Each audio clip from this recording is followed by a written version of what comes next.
Not bad for a Sunday morning with a talk titled work. But good to see you all. Good morning. And I'll definitely try and make it as little about work. That's going to be my try, at least. So usually, right, when we speak about work, we hear another word also in combination: life. So is it work or life, or is it work plus life, or is work life, or life is work? Any thoughts?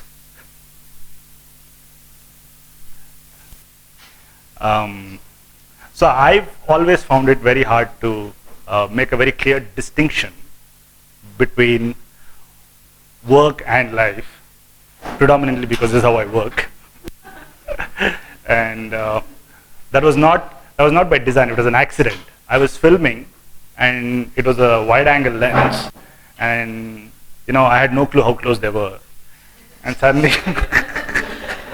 I see this just sort of grazing through me. But they're domestic elephants, so you can see the people sitting on them. So never ever dare do this with anything. Even domestic, it could be a bit tricky. But so when people ask me what is work-life balance, right? I've always had a hard time figuring out what is work and what is life, because so many times it's interspersed, and I'm sure so many of you also can't tell between work and life, because one goes the other goes into the other. So I've been very, very fortunate, very lucky to work in very interesting places, workplaces, so to speak about. This being my most favorite workspace of all. It's I think this is about 6 to 7 hours drive from Bangalore. Sharavati, yeah, it's the Sharavati Valley. The water from Jog Falls is what this is. This is Jog Falls, the Sharavati River flowing through Jog and then coming out. This is about 7 hours from Bangalore. I'm sure now if you do one round back and forth in Bangalore, it'll take 7 hours, right? One end to another. So yeah, so work commute time is pretty much the same. This, because you guys know this is Grand Canyon. So when I went there, I was working on something else, but I always carry my camera. There's no work live switch, so it keeps constantly switching. If there's something interesting happening, I get to work, and I don't feel I'm working, because you're seeing some magical things like this. Of course, I had to get up at 4 o'clock in the morning and drive about an hour to catch the sunrise, and the temperature was, I think, -1. But all of this didn't matter until I was taking pictures. But the moment I stopped taking pictures, I started realizing all of this. Oh, it's cold. Oh, it's freezing. All of that, right? So you're so completely into your work, then obviously you don't realize all of this. This is another workspace, the Great Barrier Reef in Australia. So I have to tell you an interesting story. Just sometimes we get so absorbed in work that you have no clue what else is happening. It could be sometimes talking on the phone or SMSing while driving, pretty much. So to go to this place, you have to take a boat and sort of go into the deep sea for about an hour and a half. And what they've done there is they have these two permanent floating structures, which are about 300 meters apart, 300 to 400 meters apart, and they have these two massive cables between them. So they say use these as guides and don't go beyond this. So I had my camera and I was like snorkeling or diving or something like that, and I was following this fish, a school of fish, very colorful fish. And I just started swimming, and of course the fish was leading me I don't know where. And after a certain point, I lost the fish because the ocean is massive. And I popped my head up, and those two structures within which I was supposed to be there, I'm easily like 400 meters or something, like really, really like far away from that. So, and it's the deep sea, literally in the middle of deep sea. And of course they have these guards who kind of have these scooters, and somebody started shouting at me, and I shouted back at him, and he came and he said, "What are you doing here?" And I had to tell him I was following a fish. Of course he didn't know what to say about that, and Anyway, he got me back to safety, so that's that. Another very beautiful place, very close to my heart. Can anybody tell me where this is? So those are zebras. Africa, yeah. Africa is like beautiful. I think after Western Ghats, if there's another place to my heart, that's Africa. And really beautiful place.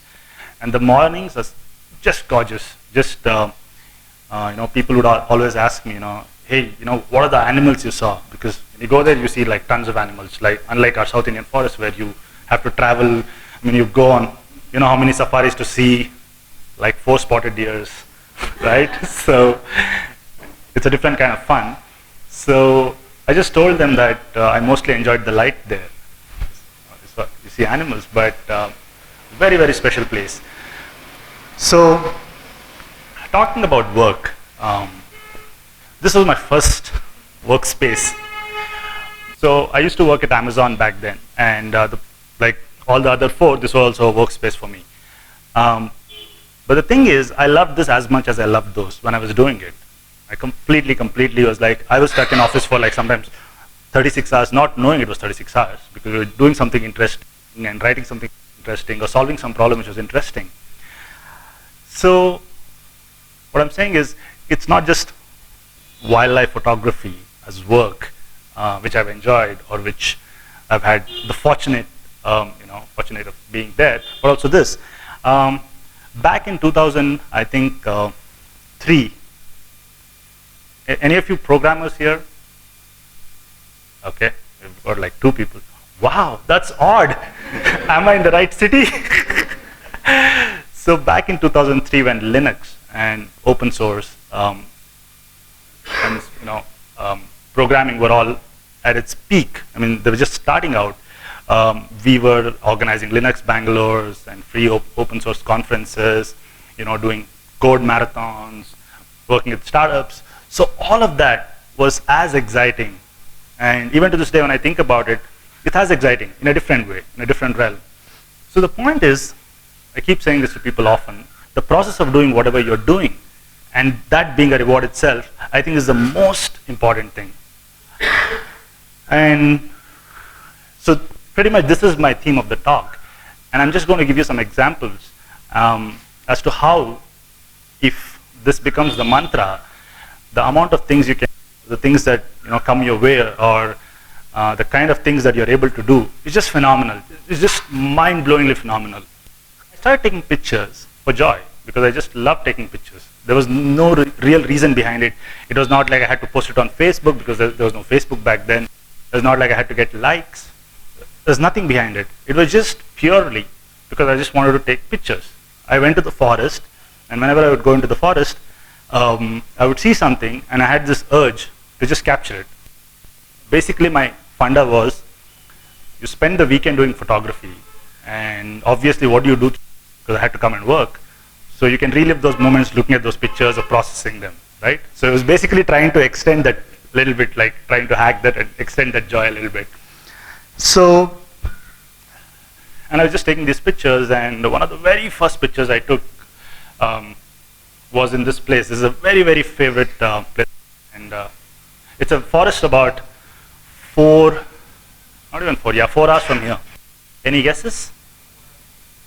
It's probably the most famous tiger reserve in Bandipur, right? So I spent some time here as a volunteer naturalist. So I figured out, going to the jungles was expensive. I mean, even then, not just now, even then. So one of the lodges there, the jungle lodges, I told them, hey, you know what? Just give me food. I'll take people into the forest over the weekends. Anyway, you have a lot of people coming in over the weekends, and you don't have enough guides to take them, naturalists or guides to take them in. I'll take them, so don't pay me, but for me, it's just, I'll take some pictures. I'm very happy to do it, and it worked brilliantly. I mean, there was no money involved. It was just pure weekend. I got a place to stay, and I could take people. And some of my most beautiful moments have been spent there. And one of the pictures I took there, this one is a pond terrapin. It's sort of like a tortoise turtle. On the safari, we saw this guy crossing, and we stopped, spent a few minutes with him, let him cross. Of course, very happy to be there, him and me both. So, And when I was taking these pictures, like I said, there was no motive behind it. There's absolutely no motive, whether I have to share, whether I have to post it, nothing. Just taking those pictures. And I would process them because I was also learning post-processing and all of that. And it was a little exciting to take your raw image, convert it into JPEG, sharpen it, color correct it. So all of that was fun. I mean, that's all fun when you have like 10 GB of stuff. But when you end up with 3 terabytes or 4 terabytes over a decade, it becomes a pain.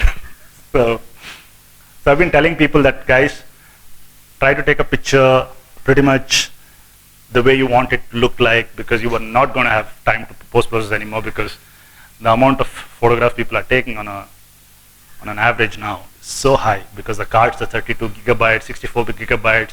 So there's no hard stop for you to stop taking pictures. You keep taking how many of pictures you want. So anyway, those were those days when cards were like 1 GB. So I mean, it was not as film, but it was still like 512 MB or 1 GB, and you still have to, and the raw files were quite large, so you could only take so many pictures before you can come dump it onto your hard disk, and there was no flip card to buy memory cards.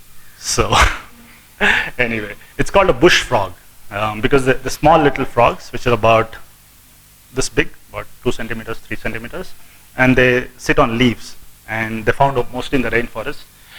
And this one is called a blue-eyed bush frog, obviously, because it's got a blue circle around his eye. And to tell you how fun work can be, to give you an example of how fun can be, when I was taking this picture, I was in Agumbe, and we had heard about the discovery of this frog, that it was recently discovered, and nobody had a very good picture. They had like documentation kind of pictures. In photography, we have documentation pictures, which are basically pictures which don't look good, but it's like, oh, I just got a picture of it because it's a rare species. So I wanted to take a picture of this frog, and it only happens in the monsoons that the frogs come out. And in the monsoons in Agumbe, it's pouring 24 hours. I mean, literally 24 hours. And not this kind of rain. It's like proper rain for 24 hours.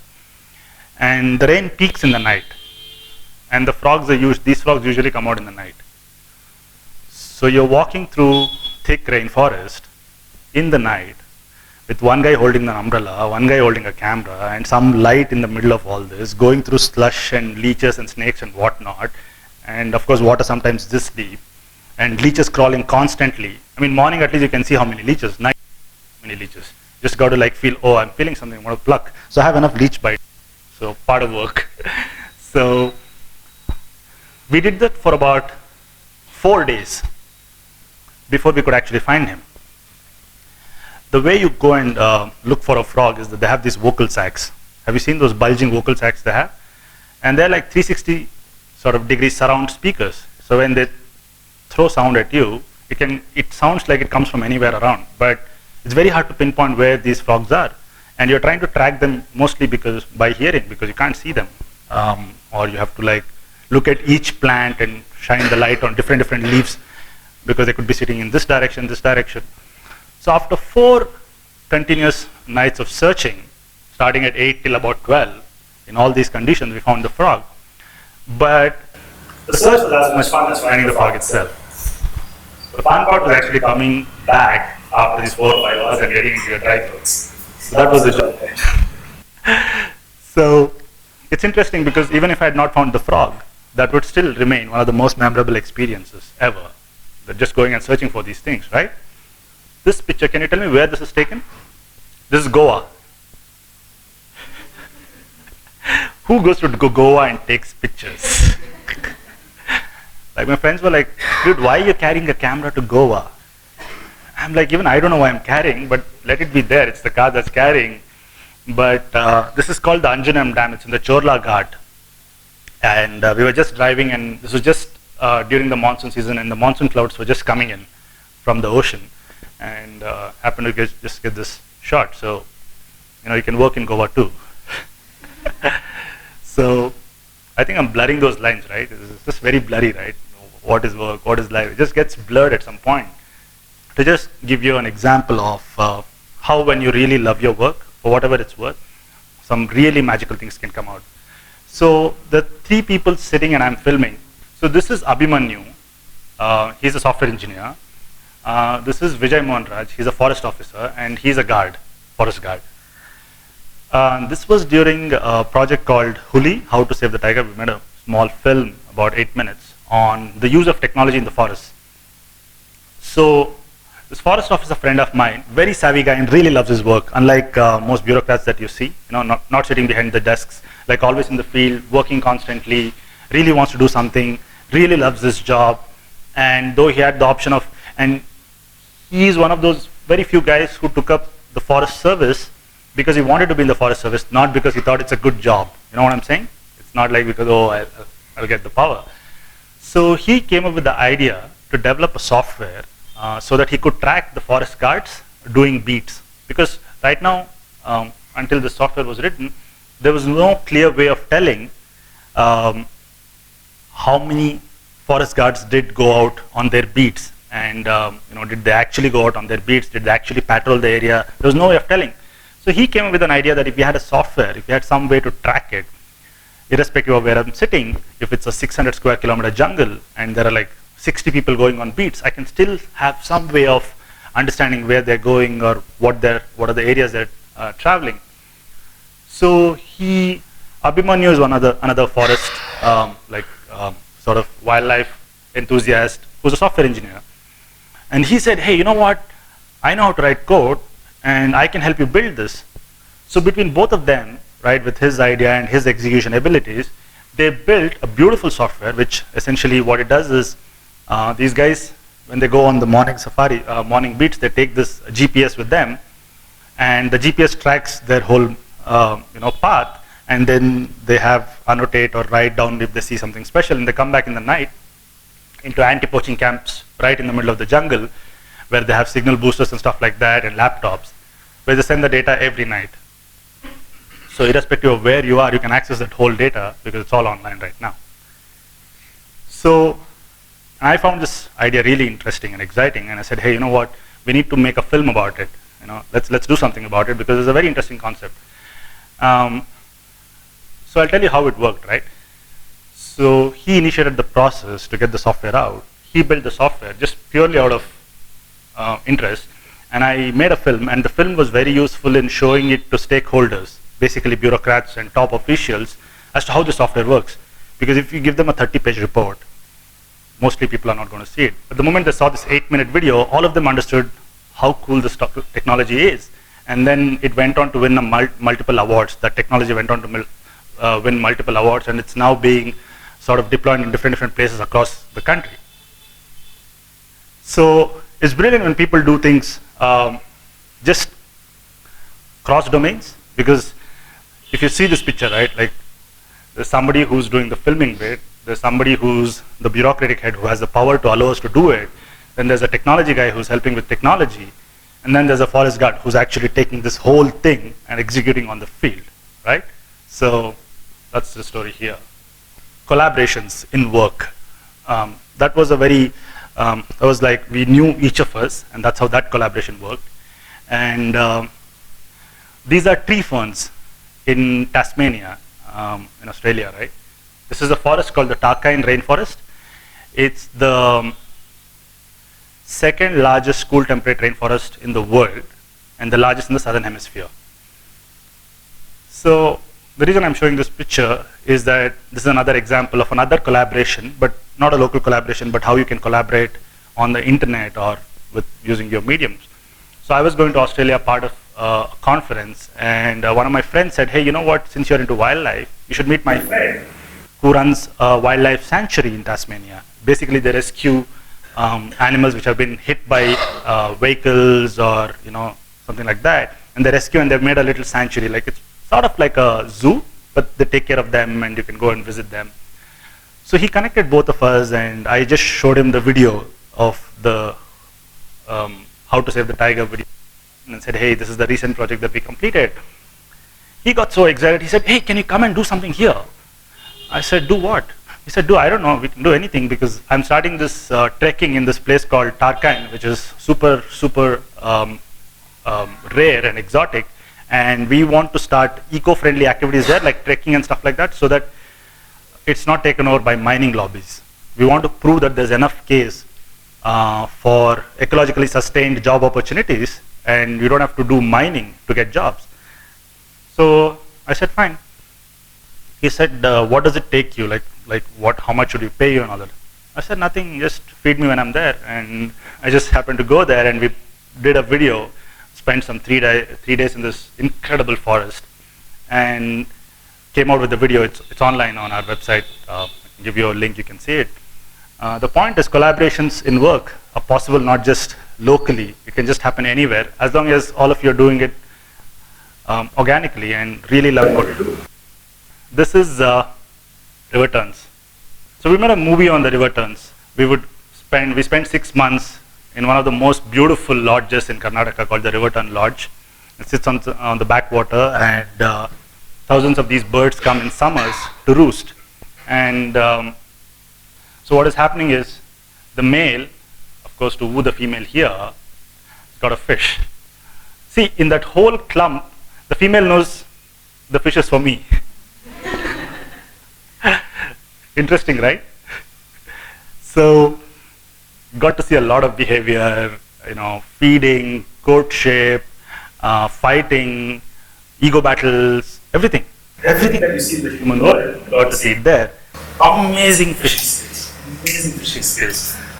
And they're really fast. They go like this and come out like this. And I'm like, wow, I didn't even catch that. So we had to use some high-speed cameras to sort of understand what is happening, because 1 second they're there, the next second they're out with the fish. Very, very interesting behavior. And when we were filming this, I'll show you how we were filming this to give you a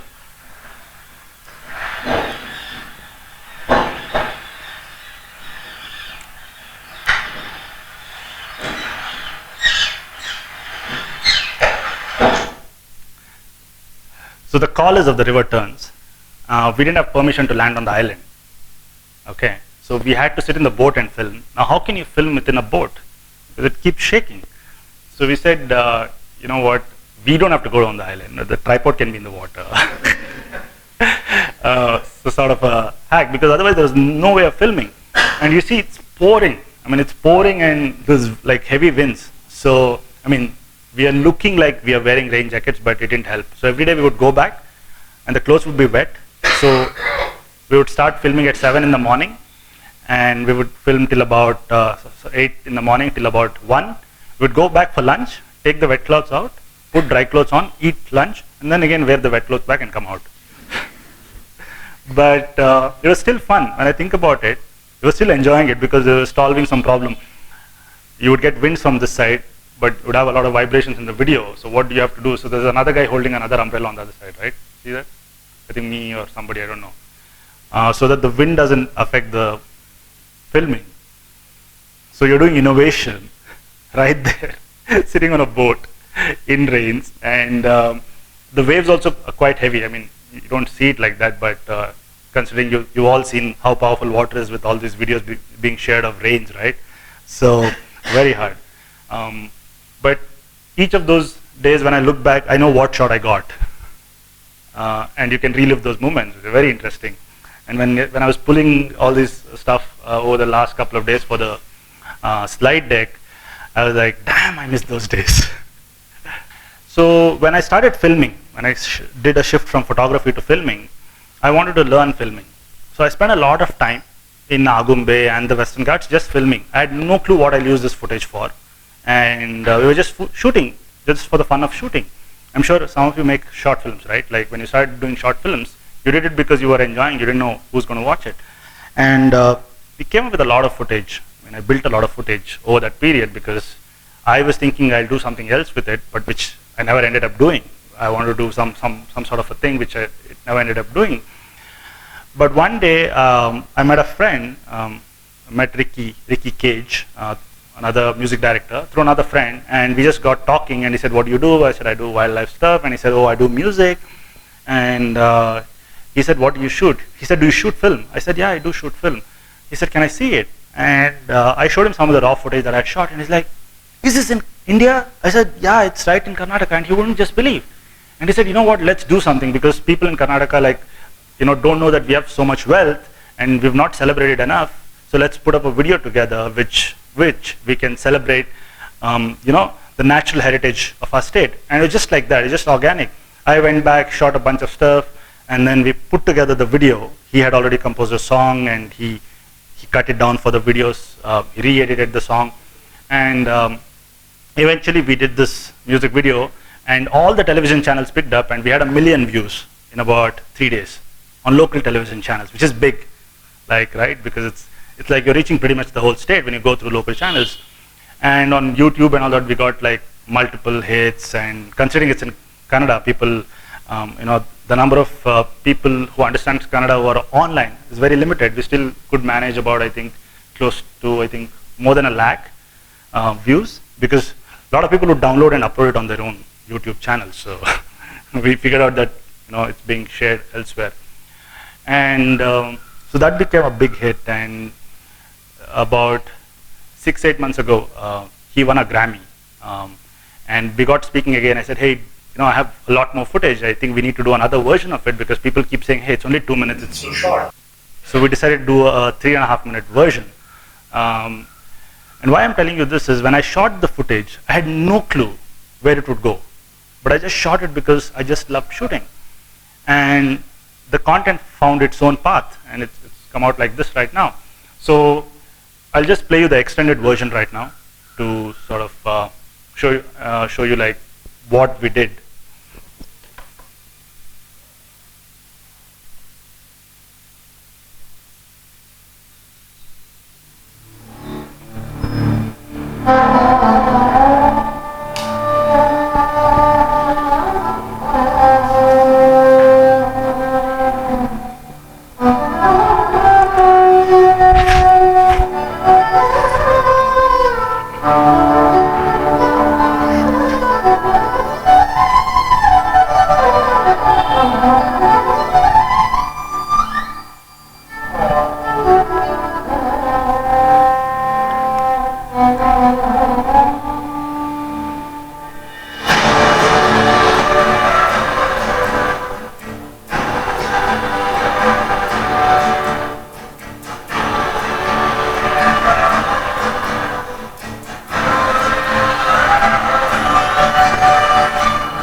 Thanks, guys.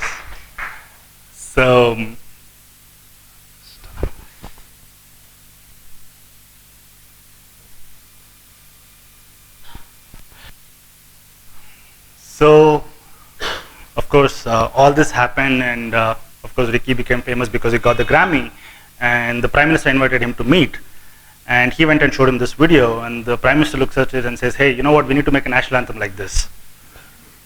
So we did make a national anthem, and it's going to be out soon in about about a week or so. And the Prime Minister saw it like 4 days ago and approved it. So probably he's going to take it to the climate convention in Paris and show it. So, I mean, I never thought I'll do this, right? I was just shooting because I was having fun, getting leech bites, and just enjoying the rain. So another week from now, we're going to come out with the national anthem, and that has collaborations from other people as well, because we wanted to make it more national and get other people to contribute and collaborate as well. So that is that. The second important aspect I want to talk to you about, another interesting story, is about sharing. Like I was telling you, so initially I just wanted to take pictures and come, but when I started putting up online, one of my first pictures that I took, I think, about 13 years ago, and people say, hey, this is good, we want to see more like this. I said, hey, it's pretty cool, I think I should put up more pictures online. And this was this was just before Flickr had come out and stuff like that. So since I knew programming, I built my own website. So I said, let me write my own code, and built my own website. That was exciting too, to put your own website up, coding it yourself with content that you took. So put up all these pictures, and those were the times when open source was like, going through its peak. And there was another license that came out called Creative Commons. Have you heard of Creative Commons?